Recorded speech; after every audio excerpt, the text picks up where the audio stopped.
Hello! Welcome to the War Pod, the official podcast of the Remote Warfare Program, a London-based research program focusing on remote warfare, the trend where states support local and regional forces in the front lines rather than deploying large numbers of their own troops. The Remote Warfare Program is part of the Oxford Research Group, a peace and security think tank. I'm Megan Castle-Peterson, the Research and Policy Officer. And I'm Abigail Watson, Research Manager at the Oxford Research Group. In this episode, we'll be joined by Dan Mahanty and Beatrice Godefoy of CIVIC to discuss partnered operations and protecting civilians. Enjoy the show. Following the costly military interventions in Iraq and Afghanistan, placing comparable numbers of Western boots on the ground in new conflicts, except in the case of direct threat to state survival, has remained unlikely. Yet while Western governments remain reluctant to deploy their own troops, they continue to be concerned about terrorist activity in the world's ungoverned or weakly governed places. Faced with these competing concerns, the UK and others have supported local and regional forces to do the bulk of frontline fighting against groups like ISIS, Boko Haram and Al-Shabaab.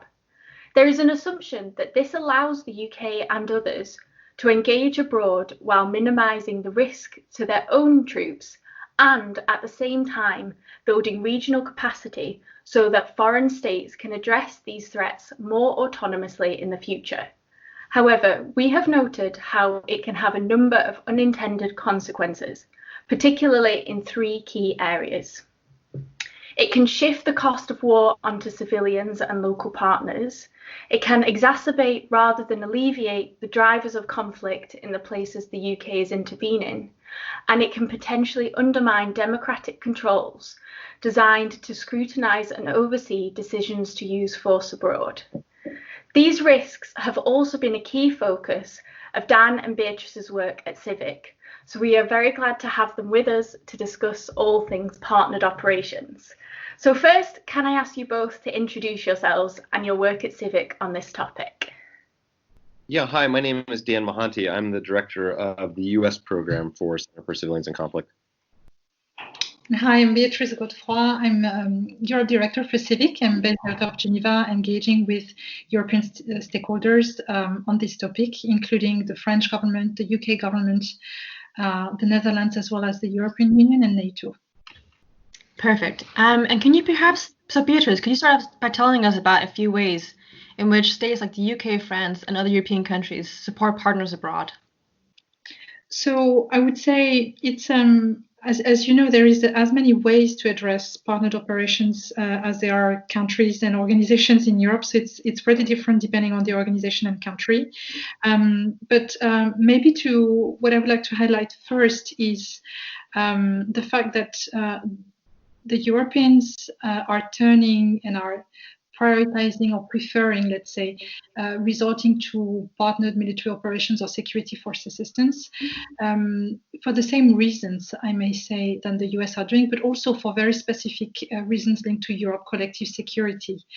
It's been 5-6 years since the conflict in Ukraine started, the annexion of Crimea, the mounting tensions between Europe and Russia. So there is the direct threat at the border of Europe that's actually taking a lot of Europe's attention in terms of security and defense. And so faced with this situation, being able to resort to security force assistance activities and to partnered military operations in contexts which may be a priority, but not as much as a priority as the potential great power competition or conflict with other powers like Russia, is a very attractive one. So maybe that's the first point, and that's actually the link between the EU, between France, between the UK, in the way they're actually using security force assistance, in order to release resources and political strength, so to say, to allocate it to other priority areas. Then, with regards to the ways these different partners approach partner military operations, let me zoom on France actually, because they have a very special history and ways to define it, which is pretty different than the one that the US have. First, in terms of definition, they operate a distinction between long-term cooperation and security sector reform, for instance, as well as, let's say, regular training centers like the Élément Français au Sénégal, for instance, which are somehow part of the history that France has to develop military cooperation with, for instance, African countries. And the other component of security force assistance is encompassed into what they call external operations, OPEX, which include partenariat militaro-opérationnel, so basically military partnerships, and at the operational level, and as well as the conduct of direct military operations. And for instance, the activities that they are doing today in the Sahel are part of the external operations, or OPEX, and they include a combination of both the conduct of the direct military operations and security, military operational partnerships. So I think it's an interesting discussion, and I'm sure Dan is gonna actually explain to us how it works for the US.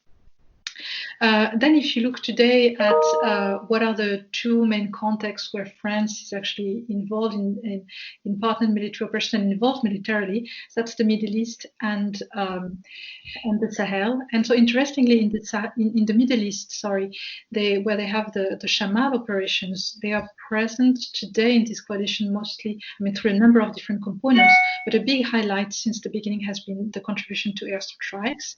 And then the issues it raises in terms of protection of civilians are obviously very specific, linked to also data and accountability and potential to respond to civilian incidents linked to strikes. While in the Sahel, again, there is this combination of conduct of direct military operations, which are actually counterterrorism operations, and for the first time since long, they're also leading an international coalition, doing a mix of counterterrorism operations and assistance to national and regional forces. So there you have a component that's also including operations on the ground and not only operations from the air.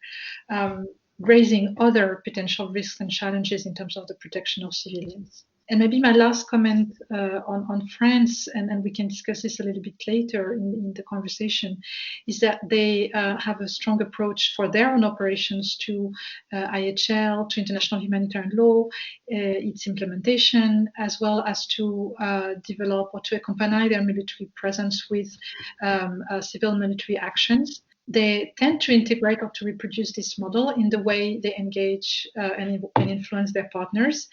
But that model shows a number of gaps in terms of the protection of civilians, because as we know, protection of civilians in military operations is much more than IHL implementation and civil military actions. Thank you very much. I think that's a really useful overview of a very broad category of engagements. Dan, how do you think that kind of compares to the U.S. experience of support relationships?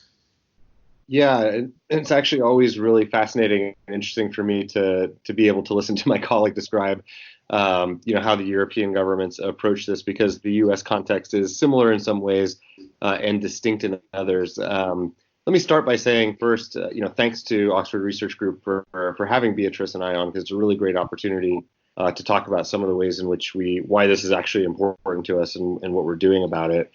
The U.S. is kind of a unique case in that, the concept of partnering and supporting and assisting other countries in the security sector goes back, to World War II. It's been around a very long time. And the number of programs and activities and the places in which the U.S. undertakes them has really grown to the point where there's probably a handful of countries where the U.S. doesn't have some kind of partnership or support or assistance activity. And so, the range of activities is as broad as the number of countries in which they take place. But I generally categorize them into a couple of different buckets that might be useful for purposes of this discussion. So the first are ways in which, the U.S. provides some form of support to a country to enable them to be able to conduct security operations on their own, whether that's the provision of intelligence or fuel supplies or other things that kind of, I'd categorize as kind of operational support without, actually becoming involved in hostilities. The second is, the security assistance or the actual support for capacity building or the provision of material, from the United States that enables a country to deal with internal threats or external threats for a variety of different policy purposes. The third are those circumstances in which the U.S. is actually, on the ground or in the air in support of partner forces which I'd probably categorize in that bucket of partnered operations or multinational coalition operations, where there's a much more direct role. Even if the U.S. isn't pulling triggers or actually involved in the fighting, there's a much closer proximity to an actual conflict. And then finally, I include arms sales in the discussion only because the relationship between arms sales and conflict and the ways in which our U.S. arms sales, especially conventional arms sales, involve the U.S. in conflicts around the world has to be considered, because at the end of the day, not wanting to speak on behalf of Beatrice, but I think, generally speaking, it's okay to acknowledge the fact that CIVIC's angle of approach on this is to examine kind of the ways in which the countries in which we work, are able to enhance or not the protection of civilians on the ground in conflict environments. And I think Beatrice shares this opinion, but I defer to her. That in order to have the most comprehensive understanding of what risks are introduced or mitigated by the countries in which we work, namely European countries and the United States, we really have to have a comprehensive accounting of all the different ways that they partake in these activities. And I think very much to your points at the outset of the podcast, what we've seen over the course of years since 9/11 is not only a proliferation of these activities and programs, but a significant deepening, of the levels of involvement, the expansion of budgets, and also just the core belief that these programs and activities are going to yield the kind of outcomes that the U.S. is most interested in. I kind of joke around in saying that the range of security assistance and cooperation activities in the United States have kind of become a Swiss Army knife for policy outcomes. We use it to improve our access. We use it to enhance interoperability with other countries. We use it to enhance their capacity to deal with domestic threats. We use it for sort of the political dividends that come with it in order to strengthen diplomacy and partnerships.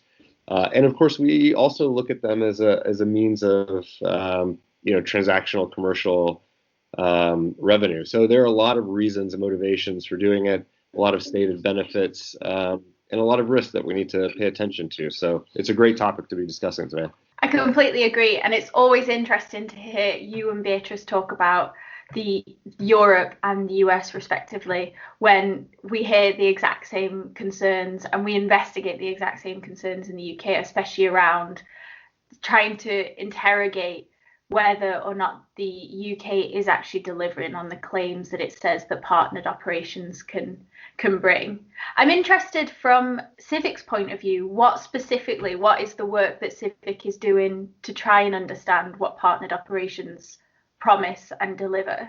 Yeah, if it's okay, I'll go ahead and take the lead on that, and then Beatrice, you can answer the first one or the next one first. Let me talk a little bit about what we've done in the U.S. Over the last couple of years, which again, it all starts with this premise that one, the angle or the lens through which we see this is, risk to civilians, and then two, that we take kind of the broadest possible view of what partnership means. So a lot of the activities and support relationships that we talked about earlier are a part of our work, and we try to understand each of them. So really the first thing we've done is to try to evaluate, given all of that diversity of programs and the ways in which they're applied, what the actual risks are. So we've developed somewhat of a typology, which is based a lot on the work of other great organizations, to include Oxford Research Group, to just best understand when people talk about the risk involved with, support or partnership or cooperation, like what risks exactly are we talking about? What categories do they fall into?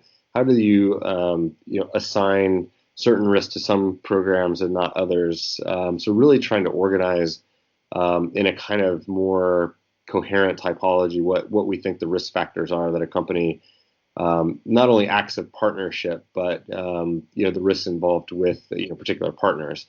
Two, as a derivative of that analysis, what we've tried to do is to best understand and identify the most appropriate entry points in the players in the large universe of people that are involved with these conversations at the policy level, but also operationally, so we can kind of map out who is it exactly that we should be engaging in a strategy to help refine the approach to these programs in such a way that it delivers better protection outcomes for civilians. And really, that's kind of the last step in this is once we've identified what we think are potentially some helpful recommendations, is to actually start identifying those options on behalf of policymakers and engaging them with them. And what we've ended up with is, I think, is an evolving but already decent menu of options that includes both recommendations for restraint or kind of risk-based approaches to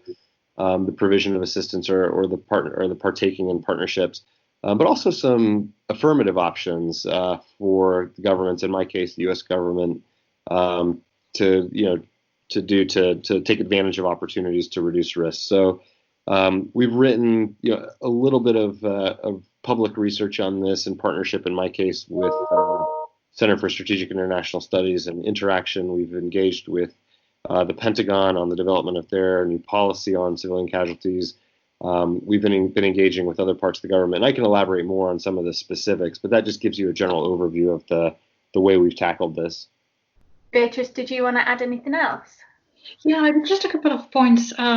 That's indeed so interesting to compare or to be able to discuss together Europe and the US. Thank you very much for the opportunity.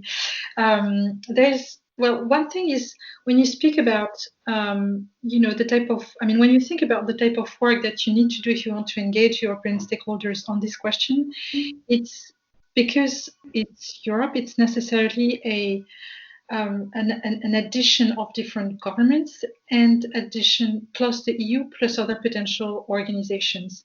And so the objective of an organization like CIVIC is going to, of course, we're going to want to have an impact on the policies and practices which lead to better global standards, including in, having POC better integrated in security force assistance.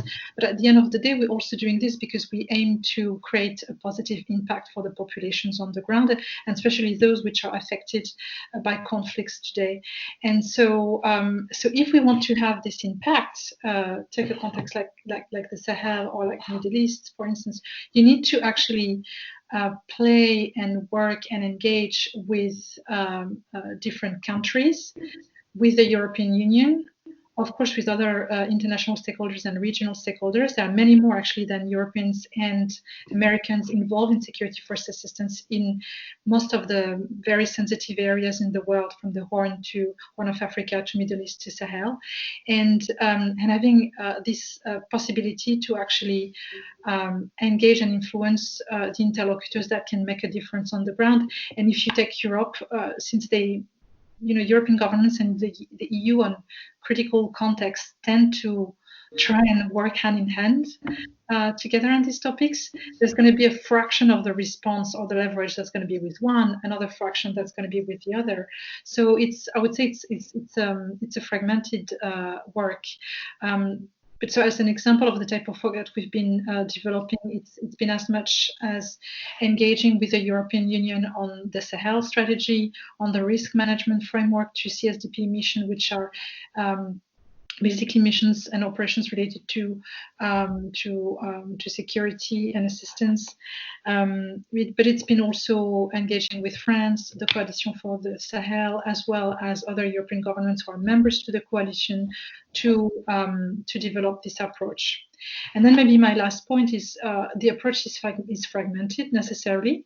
Hopefully, we help and create complementarity or consistency between the different blocks or bits and pieces, I was going to say.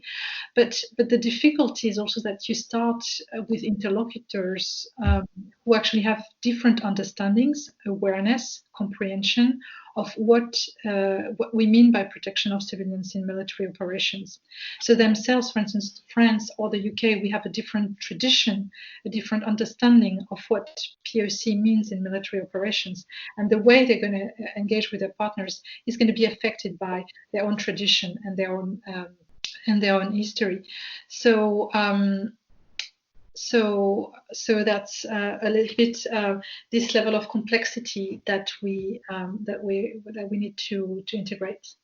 And you've gone through the work that you've been doing to try and track some of the potential risks. And just to say that all the work that you've you've mentioned while you've been talking has been really influential in our own work, and we'll also include it in the show notes for anyone that hasn't read it. But it would be great if you could outline some of the risks that you've noted when doing this work into partnered operations, and specifically what are the risks to civilians in these areas where these operations are being undertaken. Yeah, I can start with that one if that's okay, and then maybe we can get into some of the specifics.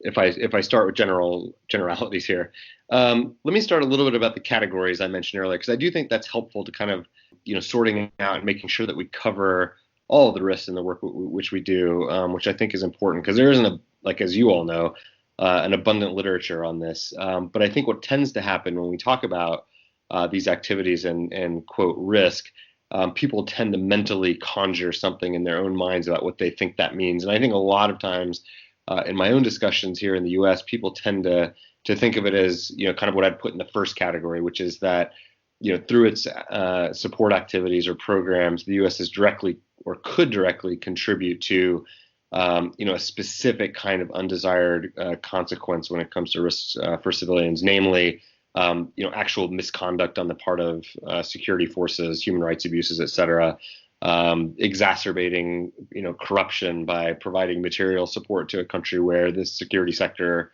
is misgoverned or is subject to, forms of corruption. Or in our case, we tend to look a lot at, civilian casualties. So the risk that by providing certain forms of material assistance or support, we might be directly contributing to an onward or an ongoing, I should say, trend of civilian casualties. But there are other risks that we've encountered that might not be quite as direct in their relationship to civilian harm, but you still have to consider when you think about civilian harm.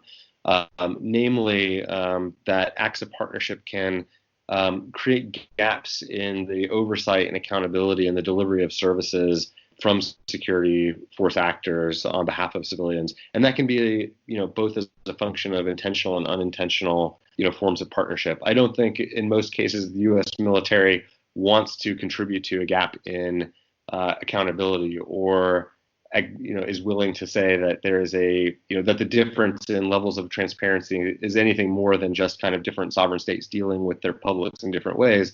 But nonetheless, you can actually create, I think, significant issues for civilians who are seeking greater accountability or redress for harm that they suffered. And if it's made more difficult because of an active partnership, that's something we have to take into account. Another great example of that is in multinational coalition operations where, states, believe that collective action is the most cost efficient or effective, the most the best way to distribute risk and frankly, the best way to combine forces against, challenging adversaries. But what can happen is, when a coalition isn't something that enjoys like legal character. It is a group of states that are fighting together. And so if there's civilian harm that results from a coalition operation, there may not be one particular state to point to, in terms of, or to call in terms of getting redress for civilian harm. So those kinds of risks are also things that we need to consider in addition to kind of the more direct,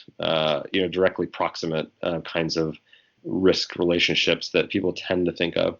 I also think at CIVIC, we're willing to acknowledge the fact that part of the risks involved here are those of missed opportunities. The fact that the countries that Beatrice and I both work in do have strong relationships and do wield some influence in the places where they're undertaking these operations, and really because of that have an opportunity to do something to help enhance protection outcomes for civilians, in partnership with other countries, and also to learn from their partners the best ways to go about doing that. So even as we're looking at risk mitigation in terms of doing less of one bad thing or moderating an activity or enhancing oversight and accountability, there are these other opportunities that if missed, I think just creates the risk that we're not looking deeply enough for some great opportunities to have a positive influence. For their part, in my engagement with the U.S. military, I think they also need to think about two other categories of risk that we're willing to sensitize them to, but really are on them to take full consideration of. One, of course, is whether or not inadequate attention to the risk of civilian harm or civilian harm actually occurring can really be detrimental to their operational and strategic, and quite frankly, their policy, desired policy outcomes. And we've, in the United States, learned this, in our history as a country for decades, that these are not tactical or operational issues that are, easy or should be easy to ignore. They are things that can very much affect the way that the United States is perceived, its political objectives, and kind of even it's the security outcomes that it's aiming to achieve. So I think that, and the reputational risk that it risks, when it doesn't give adequate attention to these things, is something that U.S. policymakers really need to take into account, in addition to the way that CIVIC really focuses on the risk to civilians themselves. And Beatrice, is there anything that you wanted to add to that from your perspective? Well, I agree with everything that Dan has been saying. Actually, it's super comprehensive.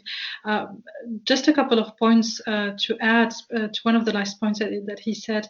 From the few risk matrices or documents I've seen from EU or different governments, there is indeed sometimes a mix between the risk to civilians and the risk to the organization or government in question. And so the reflection on what we mean or what is meant by civilian risks and the different categories, the different implications, the different things that you need to take into consideration is most of the time very insufficient to be able to cover the area of risk, but also to then take the adequate policy decisions that follow. So very often I've seen a mix of, for instance, things on gender, and then a little bit on fight against impunity, and then a little bit of perception and image risk for the security forces. So there is a lot of different elements, and nothing that looks like a systematic approach and understanding of what are the threats and risks to civilian populations. And then maybe the second point I wanted to make is there's also again, because of history and different traditions and culture, for some of the European governments, the idea is that if there is something that is being done in terms of training, for instance, international humanitarian law training, as well as other activities such as civil military actions or funding of humanitarian assistance or similar type of things, that they get it covered. So basically that since the analysis and the understanding of the risk is relatively limited or insufficient, likewise the understanding and the mapping of the actions that need to be taken is insufficient as well. And so there is there can be in some situation a sense that basically the risks have been well identified and they are well covered because we're doing training in IHL implementation, for instance, which again is a very good thing to do, but not a sufficient one. I think maybe Beatrice, I'll just pick up on your points a bit more, because I think it's really interesting what you're saying about how many different nations have all these different systems, and there's very rarely any kind of real coordination between the different systems.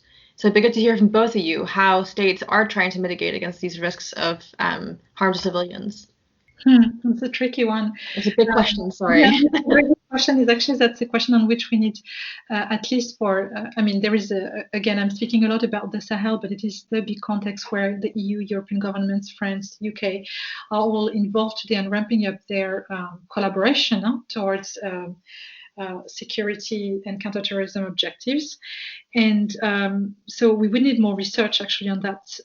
My initial instinct or perspective is that, again, there is a common background, a common culture, a common tradition of course, we have here governments who want to uphold humanitarian principles, the implementation of international humanitarian law, who for some of them have produced, like is the case for France and Germany last year, the call for action on the protection of civilians and humanitarian assistance at the UN Security Council. So we have, countries, governments,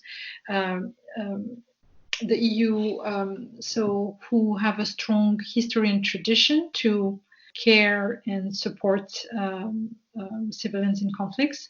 However, I'm not sure, again, how far, or let's say how systematic the integration of POC is at all levels of the coalition that is being built, and beyond the coalition of the security infrastructure or setup that is actually operative today in the Sahel. Again, there is some part of support that's expected from MINUSMA. There is the new mandate and the reinforced actually expectations vis-à-vis EUTM, the EU training missions, in terms of their role in training and now a little bit more of mentoring. There is the Coalition for the Sahel, there is Barkhane, there's also I understand that it's not a joint état-major, but it's a coordination in terms of the planning military operations for the joint force G5 Sahel and Barkhane operations. So there's really a very fragmented and complex security architecture, so complexity in the military partnership itself. And in this circumstance, I'm not sure there's been a full mapping, understanding, and systematic analysis and then systematic integration of POC at all of the different political, strategic, operational, and tactical level, and that would be very much needed as we see from the rise in violations and exactions coming from the different security forces in the regions today.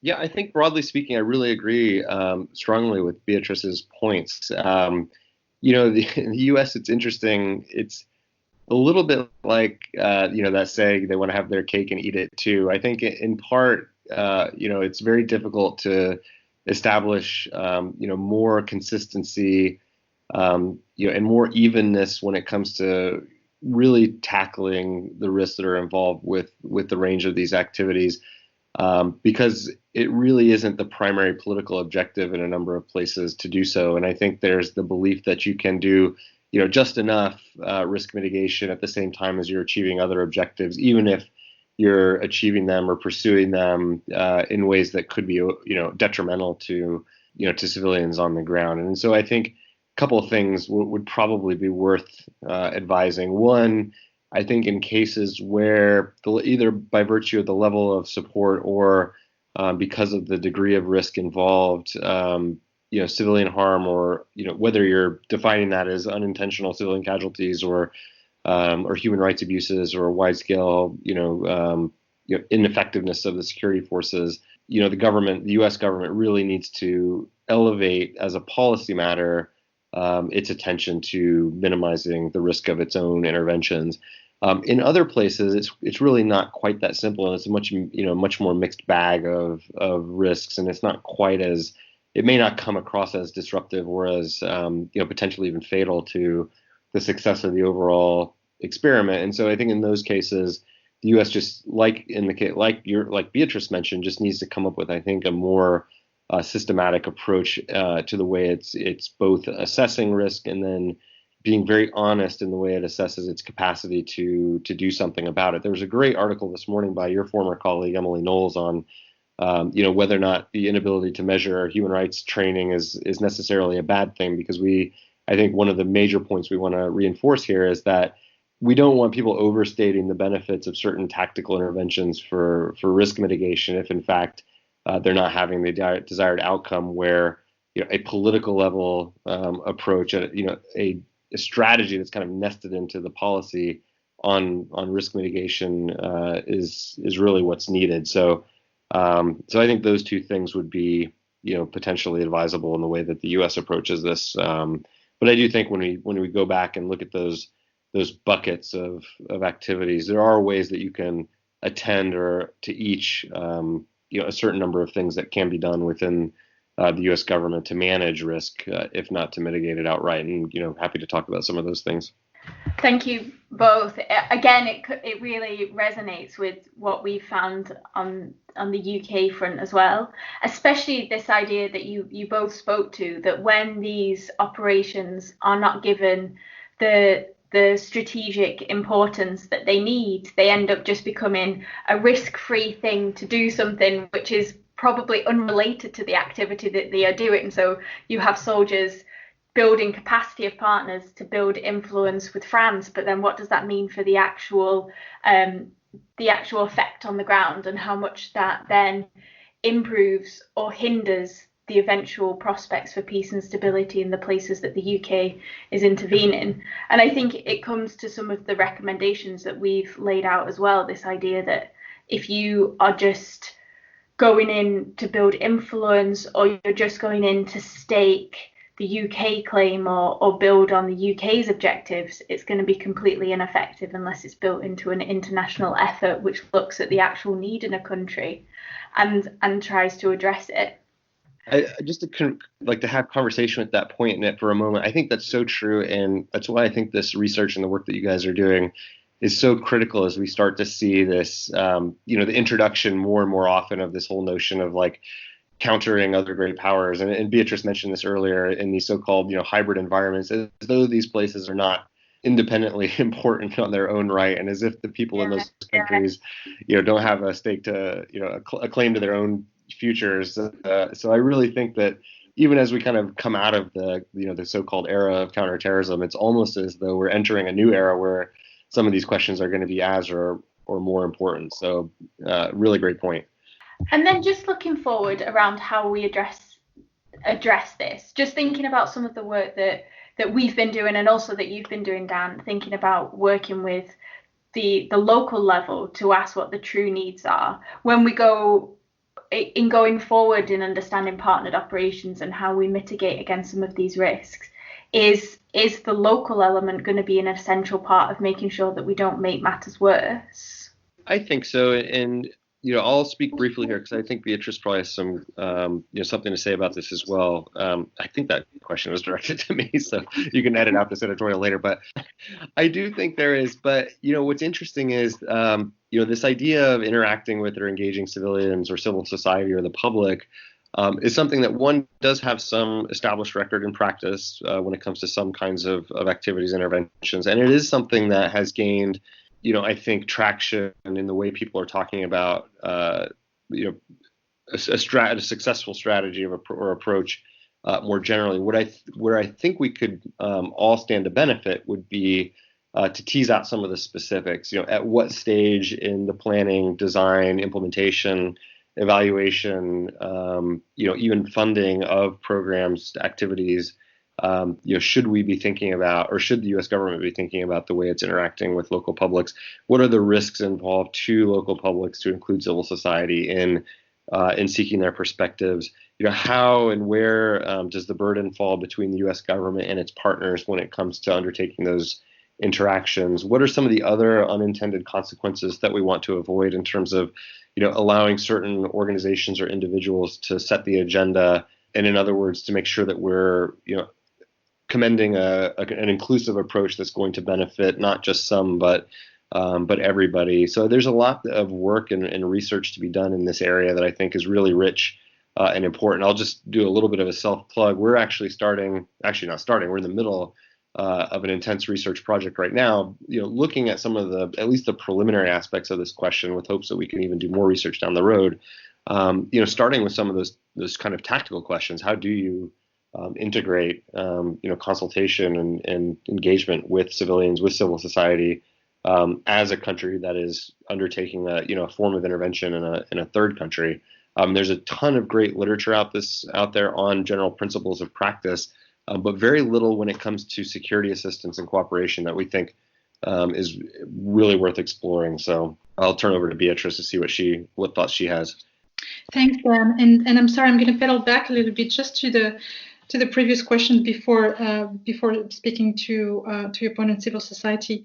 Just wanted to mention also in terms of the risks and the mitigation measure and the adaptations that Europeans and European governments and the EU are doing.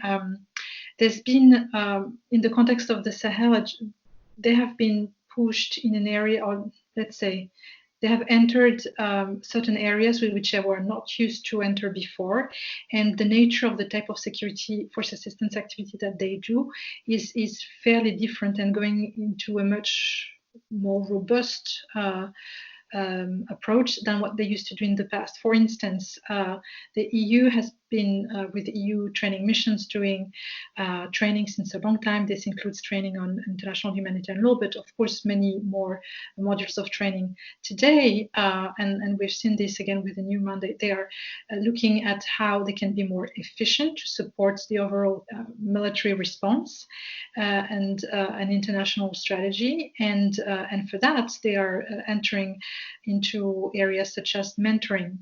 So I just wanted to acknowledge the fact that as European governments and the EU are entering into this new approach, which are going to be very challenging for their forces themselves, going to be very challenging in terms of reputation, but also potentially beyond that. There's going to be even more elements to think in terms of the protection of civilians. And maybe a last point on the Sahel. I'm speaking too much of this context, I know, but it's so interesting. There is definitely, in terms of the a risk which for civilian population comes from exactions or violations or incidents from security forces, for national security forces or regional security forces. But obviously, this takes place in an environment where jihadism, criminality, intercommunal violences, and many more areas are also very important threats to civilians. And so I just wanted to acknowledge the challenge and the risks to civilians. On the one hand, there is a risk that is linked to the modality from international communities and different stakeholders working in a coalition mode or working with a combination basically of partnered military operations. But at the same time, this comes in response to a very challenging environment for which I think there's been no magic recipe that has been learned from Afghanistan or Iraq. We know what doesn't work, and we know definitely that not responding and addressing and preventing civilian incidents is definitely creating a risk to fuel radicalization, but we don't know actually what works. So there is this balance and this dilemma that Europeans are facing and other international actors and national actors are facing today in the Sahel to try and find how they can act differently, including in the way they interact with one another to address their security objectives. And then in terms of the civil society engagement, this is an extremely important question. And I think the work that Dan is doing going to be extremely informative, not only from the US perspective, but also from the perspective of European governments, including on two areas which I've seen repeatedly as gaps on the side of my interlocutors. One, civil-military coordination needs to be reinforced, prioritized, acknowledged as a critical element to not only articulate military humanitarian assistance with military operations, but also as a way to engage the dialogue between NGOs and civil societies and the military. And these functions very often face a lot of challenges, to say the least. So they need to be acknowledged. But civil-military coordination is not sufficient. There should be more areas or more ways for civil society and the military in a given context at the very local level, at the national level, to engage and to create a dialogue and initiatives that go in this direction, including some of the initiatives that CIVIC is doing, but also other organizations to, again, create ways for civil-military direct engagement should definitely be welcomed. And most of the time, there is sort of a blind spot on this question, which triggers a lot of, which creates potentially negative effects in terms of tensions between civilians and militaries on the ground. This is an incredibly interesting discussion, and I wish we had many more hours to go on. We are going to have to start rounding up soon, though. But maybe just to say that we very much agree with your focus on the Sahel and how it is a very good case study of how POC, like Dan was saying before, it's not just about humanitarianism, it's not just about ethics. It has real political consequences, it has real strategic consequences. And so having a strong approach to this is really very important, especially in remote warfare as well. And we actually, our colleague Liam Walpole did another podcast last month with two experts from the Danish Institute for International Studies on this as well. So we'll link to that in the program notes. And with that, I'm afraid we're going to have to start rounding up. So thank you both, and thank you to all our listeners for tuning in. We hope you enjoyed the discussion as much as we did. For those who want to read more in depth about the topics we covered, we've put links to any research or publications that we have mentioned in the episode notes. If you want to stay up to date with remote warfare and the Oxford Research Group's work, please subscribe to our newsletter by clicking on the button at the top of the page. You can also follow us on Twitter. Our handles are @orginfo and @remote_warfare, and you can also donate on our page. You can listen to all previous episodes of our podcast free of charge by following the link at the top of the page. We look forward to joining you again soon. Bye.